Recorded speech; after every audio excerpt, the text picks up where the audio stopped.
Discovery Channel's Deadliest Catch depicts the real-life risks of Alaskan crab fishing. However, the show doesn't quite catch everything. Let's dock the Sea Star, Time Bandit, and all other boats to get a closer look at Deadliest Catch. Elliott Neese's rehab stay. During Season 11 of Deadliest Catch, then-Captain Elliott Neese abruptly handed over the helm of the saga to First Mate Jeff Fulk and left his ship, leaving viewers wondering why he went AWOL. After rumors swirled in tabloids about his addiction problems, Neese himself tweeted in May 2015 that he'd entered a 60-day program at Passages Malibu for an undisclosed program. He wrote that he'd had issues, but after his stay at Passages, had a new outlook on things now. Neese's restraining order. It seems Elliott Neese is a magnet for trouble. Back in 2012, he got himself slapped with a restraining order, according to documents cited by Entertainment Weekly. It seems he'd been harassing his baby mama, Valerie Gunderson, for the better part of a month, maybe more. In her petition, Gunderson said she'd feared for her personal safety, in the event that Elliott snaps, so to speak. She also claimed that during one incident in 2010, Neese got so angry that he destroyed her television, and then started burning her clothes in the fireplace. It seems that for Gunderson, snagging Neese's heart was a pretty deadly catch in and of itself. Freddy Maugatai, bathroom brawler. Apparently, Freddy Maugatai has some mixed martial arts ambitions. According to a criminal complaint obtained by TMZ, Maugatai got involved in a fight against a husband and wife team in the bathroom of the Grand Aleutian Hotel back in December 2011. Maugatai claims he was defending himself when he put the husband in a headlock and shoved the guy's wife. Police arrested him despite his story. He was later fired from his ship for an unrelated incident, but maybe he should look into bringing his untapped fighting prowess to the octagon. Each of his fights could be called Deadliest Match. Don't deny it, you'd watch it. Jake Harris, drunk driver. Jake Harris, son of the late Captain Phil Harris, seems to have made a smooth transition from crab fisherman to reality star. Back in 2010, Jake was arrested for a hit and run, driving under the influence and driving with a suspended license after crashing his BMW in Seattle, according to People magazine. Supposedly, Jake had a tough time dealing with his father's death, but while that may explain his actions, it certainly didn't justify them. Plus, it's not the best way to honor his father's legacy. Neither was his other indiscretion. Jake Harris's drug struggles. In November 2010, TMZ reported that Captain Derek Ray of the Cornelia Marie had called police to the boat because he suspected Jake Harris was abusing drugs while at sea. Police discovered paraphernalia, but it wasn't enough to charge Jake with any crime.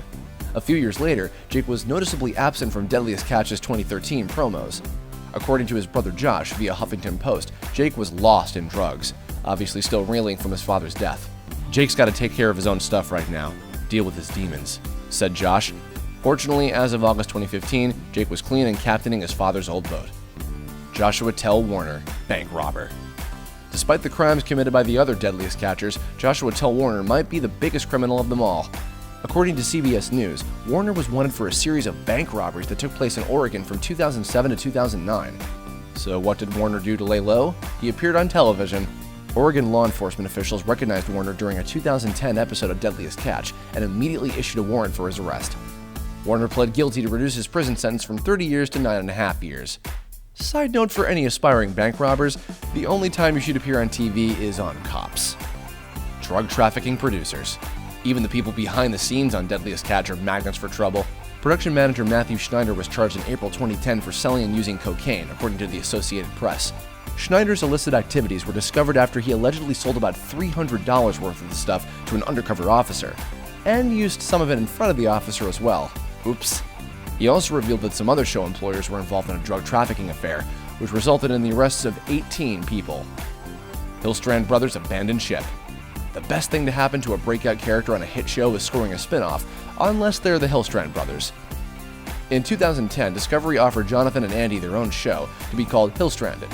Discovery even started filming footage for it. However, when the time came to record voiceovers and polish everything up, the brothers were nowhere to be found, according to E! Online. This didn't sit well with Discovery, who slapped them with a $3 million lawsuit. The Hillstrands retaliated by leaving Deadliest Catch altogether, taking fan-favorite Captain Sig Hansen with them. They all eventually made up, but the Hillstrands' trouble didn't end there. Fireworks follies.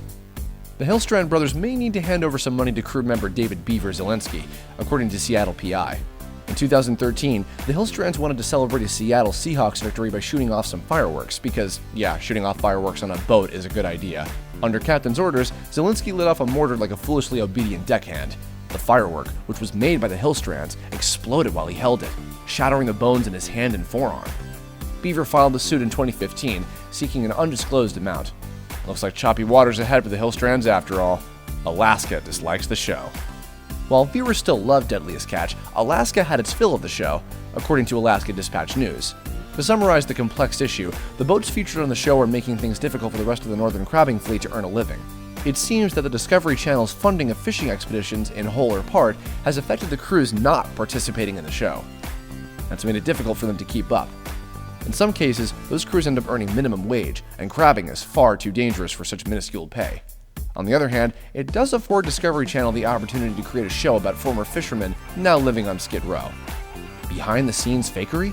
Like most reality shows, Deadliest Catch is guilty of dressing up the events that happen in real life. In their case, producers made it appear as though one of the ships was in danger of being sunk by huge waves during a storm, which is an honest hazard of crab fishing. However, the episode in which this was dramatized was filmed in September 2008, while the waves themselves were filmed a month later, according to The Hollywood Reporter. Unsurprisingly, the Discovery Channel denies any trickery. Caught red-handed, or perhaps red-clawed. Thanks for watching. Subscribe to our YouTube channel to see more videos like the one you just saw, and leave us a comment to tell us what surprised you the most about the Deadliest Catch crew.